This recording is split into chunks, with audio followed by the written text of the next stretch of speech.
El tema a seguir, o que va a continuar, estará a cargo del doctor Ricardo Scott Maldonado Reséndiz, el cual tratará lo relacionado a los animales, a la interrogante que con eso está diciendo todo. ¿Los animales sienten los animales? El doctor Scott es médico veterinario zootecnista de la Universidad Nacional Autónoma de México, especialista en medicina y cirugía de fauna silvestre, trabaja en el Hospital de Fauna Silvestre, es maestro en bioética de la Universidad Nacional Autónoma de México, profesor de la Facultad de Medicina Veterinaria y Zootecnia y actualmente secretario académico del Programa Universitario de Bioética. Doctor Maldonado Scott, muchas gracias por su aceptación. Tiene usted la palabra.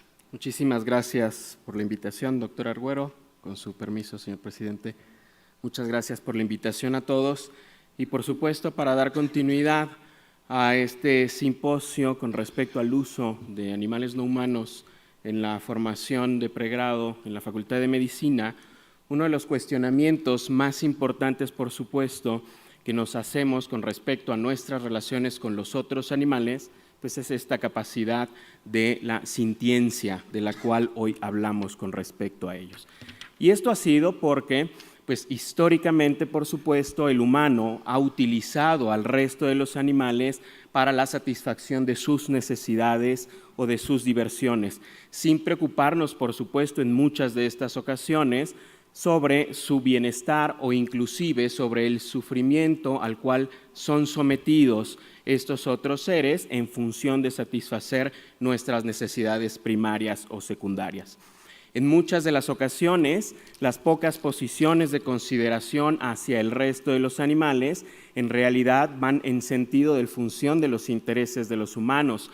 A veces nos preocupa su bienestar o nos preocupa cuidarlos, porque de esa forma tenemos, por ejemplo, una producción de proteína de origen animal mucho más eficiente, y eso no necesariamente va en función de pensar que es nuestra obligación, por supuesto, hacernos cargo del sentimiento de los otros seres.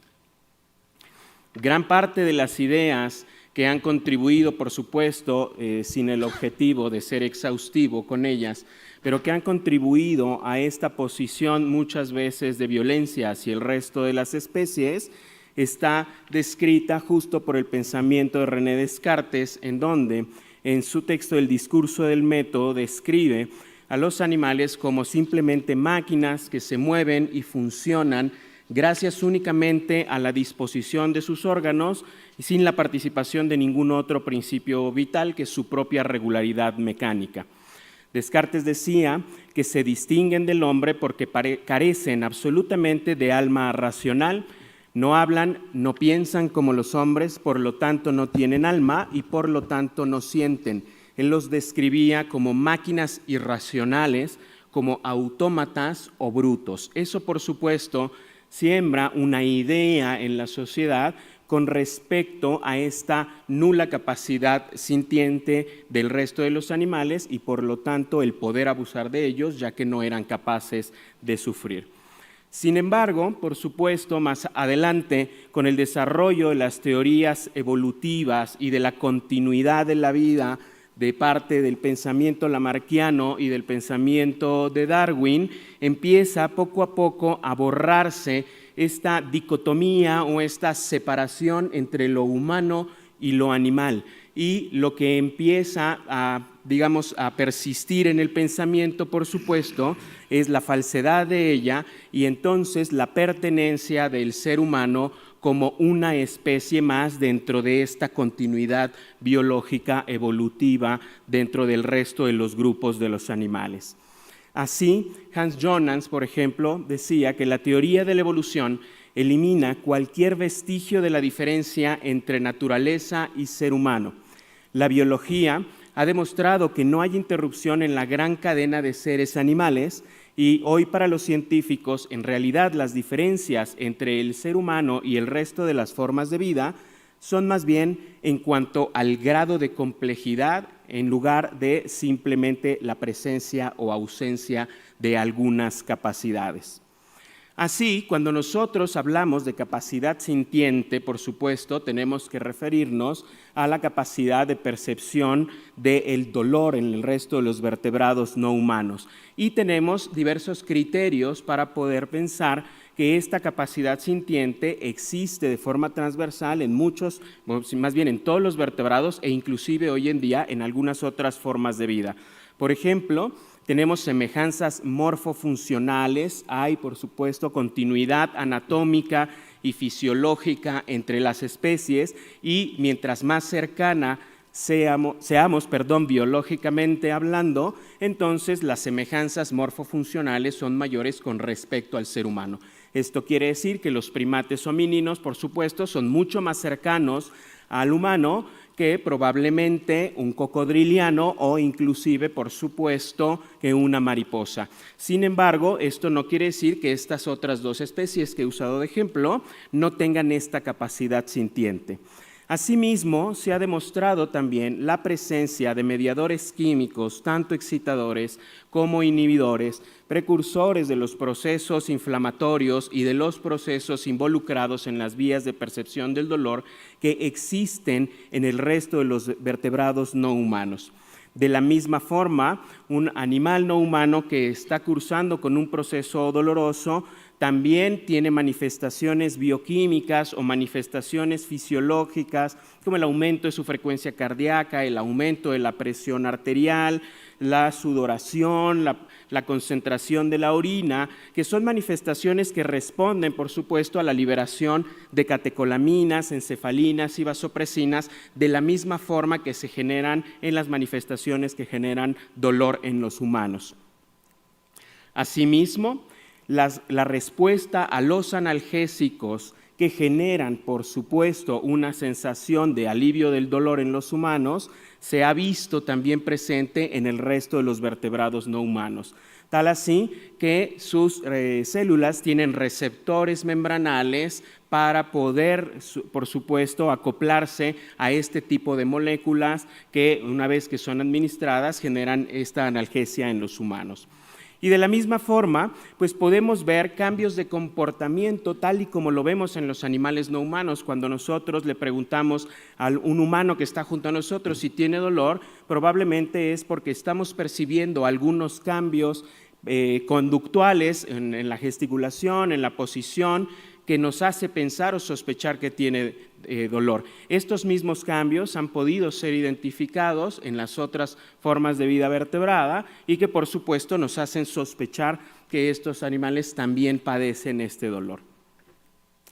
Así, por supuesto, no solamente hablamos de la sintiencia como esta capacidad de sufrimiento o de tener dolor físico, sino también de la sintiencia como esta capacidad de poder padecer dolor emocional e inclusive ser conscientes de sí mismo. La Declaración de Cambridge, a la cual pueden acceder a partir del código QR que tenemos en pantalla, que fue redactada por Philip Lowe y revisada por otros científicos, además de ser leída y promulgada en presencia de Stephen Hawking, tiene algunos extractos, por supuesto, que en un momento me voy a permitir leer. La ausencia de un neocórtex no parece impedir que un organismo pueda experimentar estados afectivos. Hay evidencias convergentes que indican que los animales no humanos poseen los sustratos neuroanatómicos, neuroquímicos y neurofisiológicos de los estados de conciencia, junto con la capacidad de mostrar comportamientos intencionales. En consecuencia, el peso de la evidencia indica que los humanos no somos los únicos en poseer la base neurológica que da lugar a la conciencia. Los animales no humanos, incluyendo a todos los mamíferos y aves y otras muchas criaturas, entre las que se encuentran los pulpos, también poseen estos sustratos neurológicos. Hoy en día, gran parte de la discusión con respecto a dolor y nocicepción, inclusive hacia conciencia, se encuentran situados en tratar de contestar si los invertebrados tienen este tipo de percepciones. Si alguien tiene interés, este documento de Robert Elwood es extremadamente profundo en el análisis de las capacidades sintientes con respecto al dolor y sufrimiento en muchos invertebrados, y hoy en día hay inclusive algunas investigaciones que nos hacen pensar, por ejemplo, si las arañas pueden soñar. Y eso, por supuesto, revoluciona todo nuestro pensamiento con respecto al resto de las formas vivientes. ¿Sienten los animales? Es la pregunta que estamos tratando, por supuesto, en este momento. Y la respuesta en este momento, me parece, tenemos evidencia suficiente para ser contundentes en el sí.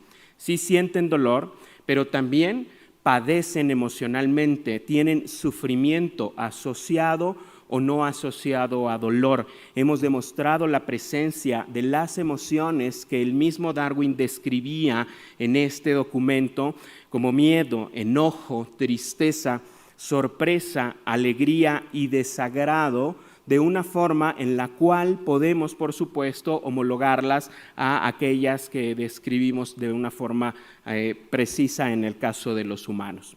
Esto nos permite, por supuesto, construir una posición ética que es un extracto del pensamiento de Peter Singer, ¿no? Un utilitarista contemporáneo, que nos dice que el sensocentrismo es esta postura ética que sostiene la necesidad de otorgar en algún grado consideración moral a todos los seres sintientes, esto es, todos aquellos organismos capaces de sentir dolor, frío, calor, hambre, placer, etc.